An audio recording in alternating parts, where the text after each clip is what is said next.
Hello everyone and welcome back to the channel. Before we start this video, I would like to say thank you for all your support. Lately, I have been using my real voice on my guides and the feedbacks are heartwarming.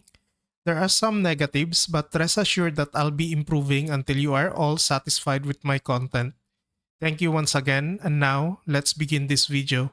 Last day, I saw a post on Reddit showing a crowdsourced tier list, and it did give me inspiration on making a video when I saw that Sevagot was down under the B list. In the recent Warframe survey, only a few players were also playing the Warframe, but that's before the Prime version and the release of his amazing augments that I believe made a huge impact to the Warframe. Now, I'll be honest here, Sevagot Prime didn't really make a huge impression to the Warframe community, but for those who knew how good this Warframe is, they were delighted on the Prime variant of the Warframe. Not to mention that it's much easier to farm the Prime variant, so it's more accessible to the community now. In the past, Sevagot was considered as food for the Helmint, as his Gloom ability just synergy with almost all Warframes in the game. Gloom was mentioned more than the Warframe, but it changed when his first augment was released called Shadow Haze. This Warframe augment increases the critical chance from any source against enemies affected by Reap or Death's Harvest. When affected enemies die, a new Reap Shadow spawns from their corpse and seek other enemies, and up to a maximum of 3 active shadows can be on the field at max rank.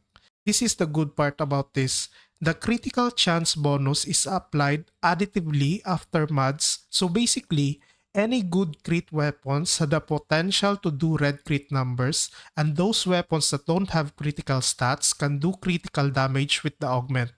It gets even better when the Warframe received his second augment called Dark Propagation. This augment allows his second ability to spread when affected enemies die.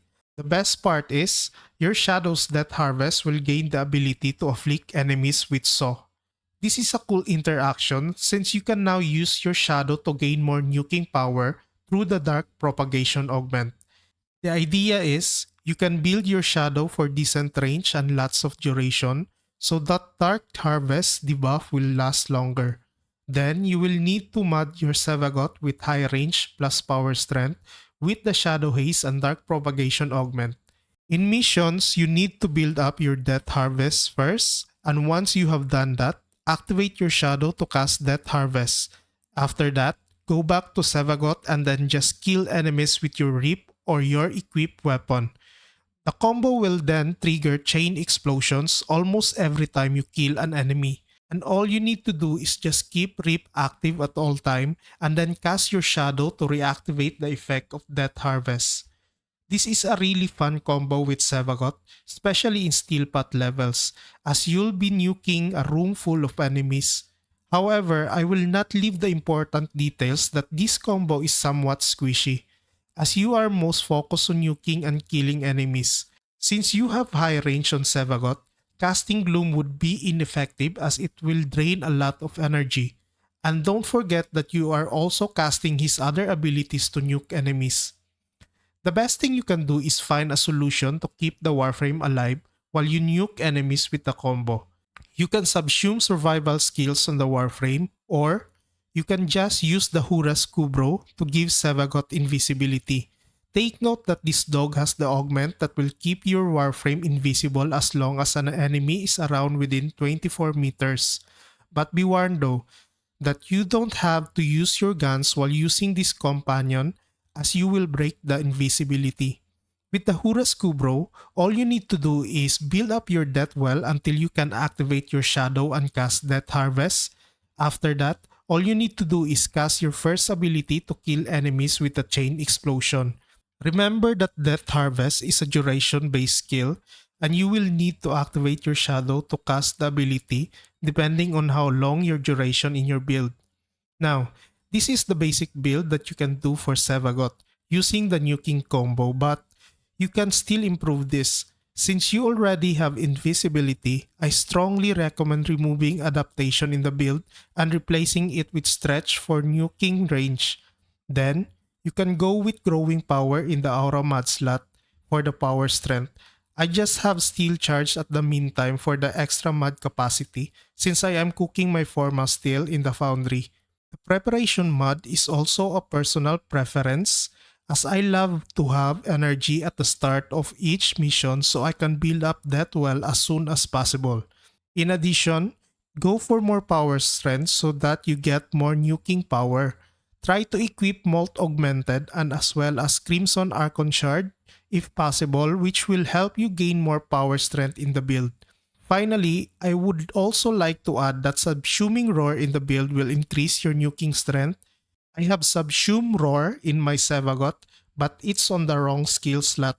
The ability should replace Gloom for this build as we won't be using his third ability because of the Huras Kubro.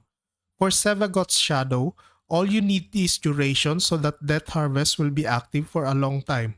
Now, before trying out this build, I would also like to say that this is fun to use in survival steel path runs as you can enjoy nuking enemies easily with the setup. However, the invisibility part of the Kubro gets denied in team plays as there will be no enemies left to keep the buff. So basically, this build is enjoyable when playing solo in steel path survivals. In addition, be very mindful of the invisibility as it might break when you nuke all the enemies inside the room. Don't stay in one place and try to move always so you can maintain the invisibility coming from your pet. Finally, the passive of the Warframe sometimes sucks as it can be clunky and you can't hit enemies. Overall, this is a really fun build for Sevagot and I hope that you will enjoy it too. By the way, this is the first of many update guides that I will publish. I'll focus more on those Warframes that are not getting a lot of attention before I proceed to the meta ones. So that's all about it. Before leaving, please consider subscribing and liking the video to help us with the YouTube algorithm. Thank you so much for watching and we hope to see you again in our next video. Squad Leader signing off. Support capsules your way.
Tenno, prepare for life support.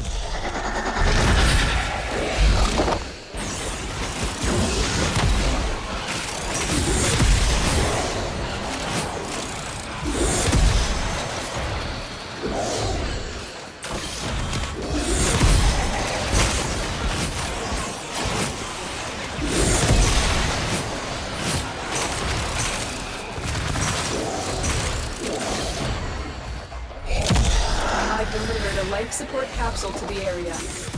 Activating it will buy you more time.